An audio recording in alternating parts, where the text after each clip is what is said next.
Hi all, welcome to infinite insights channel.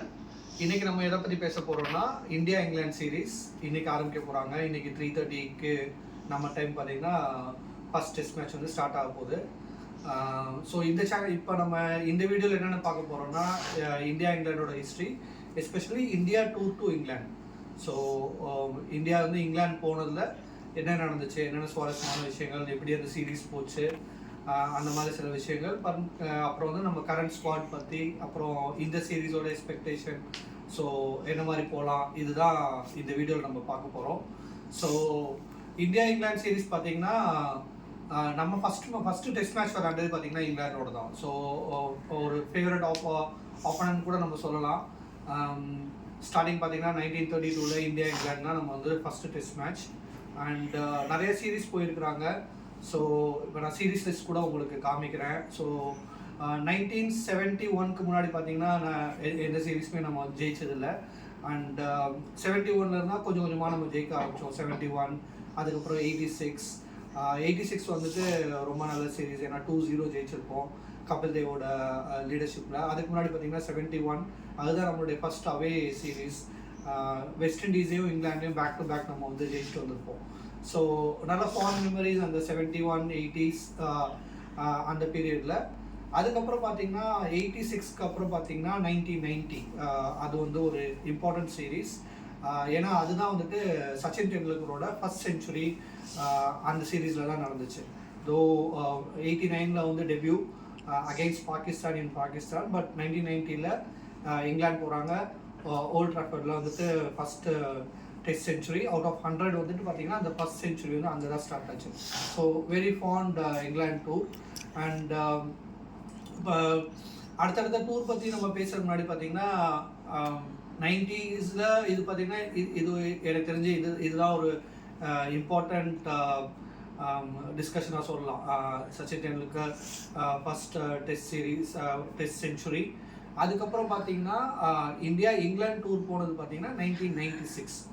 So எனக்கு என்னமோ அந்த 1996 சீரீஸ்க்கும் இப்போ நடக்கிற 2025 சீரீஸ்க்கும் நிறையா சிமிலாரிட்டிஸ் இருக்கிற மாதிரி நான் பார்க்குறேன். ஏன் அப்படின்னா இப்போ 2025 சீரீஸ் உங்களுக்கே தெரியும், இப்போ நிறைய பேர் வந்துட்டு சீனியர்ஸ் யாருமே இல்லை.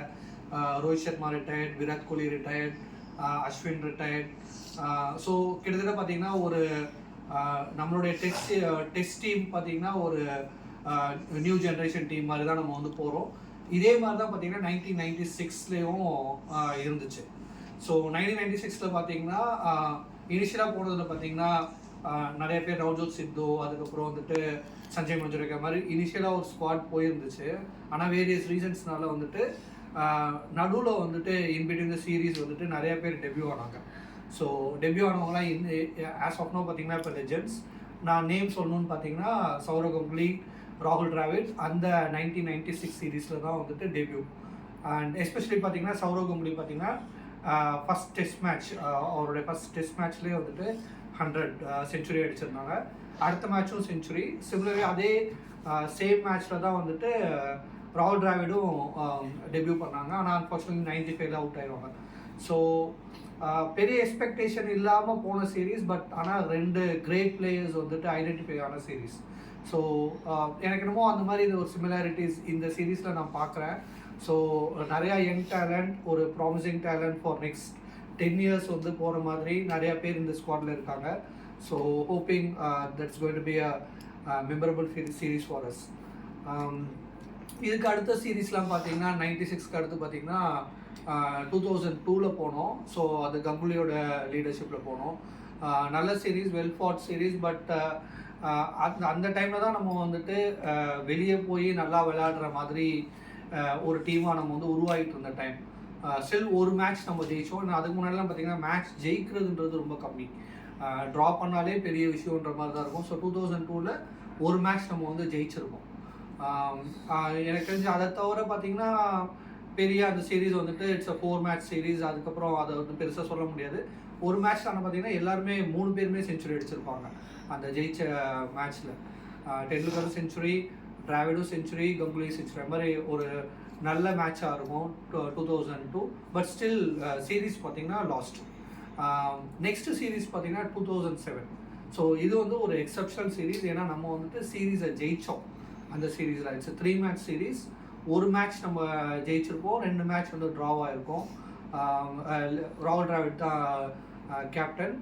ஸோ நல்ல சீரீஸாக போயிருக்கோம். அந்த 2007க்கு அப்புறம் பார்த்தீங்கன்னா இன்றைக்கி வரை நம்ம வந்து இங்கிலாண்டில் சீரீஸ் ஜெயிக்கல. ஸோ அதனால தான் நான் வந்து அது வந்து ஒரு இம்பார்ட்டன்ட் சீரீஸாக சொல்கிறேன்.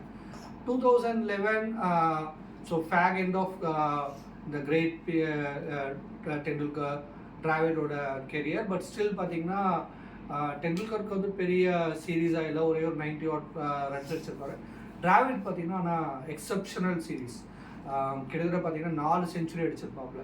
ஆனால் அதுக்கு முன்னாடி ஒரு 3 years பார்த்தீங்கன்னா அவே கேம்ஸில் வந்துட்டு செஞ்சுரியே வராமல் இருந்திருக்கும். ஒரு ரீசெண்ட் இன்டர்வியூ கூட பார்த்துருக்கோம்.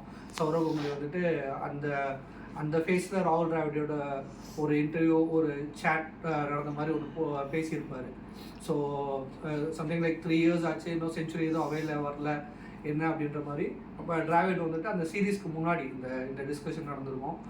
ஸ்டில் நான் வந்து அவே சீரீஸ் வந்துட்டு செஞ்சுரி அடிக்கிற மாதிரி என்கிட்ட கேம்ஸ் இருக்குது, ஐ கேன் அப்படின்ற மாதிரி அவர் சொல்லியிருப்பார். பார்த்தீங்கன்னா 4 செஞ்சுரி அடிச்சிருப்பார். ஸோ அதுதான் 2011 series. But we lost completely. பார்த்தீங்கன்னா அது 4-0 அது மாதிரி லாஸ்ட் பண்ணியிருப்போம். அதுக்கப்புறம் பார்த்தீங்கன்னா 2014 சீரீஸ் டிராவிட், டெண்டுல்கர் எல்லாருமே ரிட்டையர்ட். யங் டீம், அடுத்த ஜென்ரேஷன் டீம் ஆஃப் பார்த்தீங்கன்னா விராட் கோலி, அஜின்கே ரஹானே அந்த மாதிரி போயிருக்கோம் தோனியோட லீடர்ஷிப்பில்.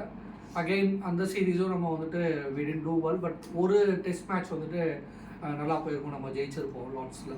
ஸோ ஆனால் அந்த சீரீஸில் நம்ம வந்து இம்பார்ட்டண்ட்டாக ஒரு டிஸ்கஷன் பார்த்தீங்கன்னா அந்த சீரீஸ் தான் விராட் கோலிக்கு நல்லாவே போயிருக்காரு. ஸோ ஃபுல் அண்ட் ஃபுல் பார்த்தீங்கன்னா எல்லா மேட்ச்சுமே அவுட் சைட் ஆஃப் ஸ்ட்ரீமில் போயிட்டு அப்படியே எஜ் ஆகி ஆண்டர்சன் கிட்ட ஸ்லிப்ஸில் இதாகி அப்படியே கம்ப்ளீட்லி அந்த சீரீஸ் வந்து it's a failure. Virat Kohli கூட அந்த சீரீஸாக ஒரு lowest point of the career அப்படின்ற மாதிரி திங்க் பண்ணுற மாதிரி இருக்கும்.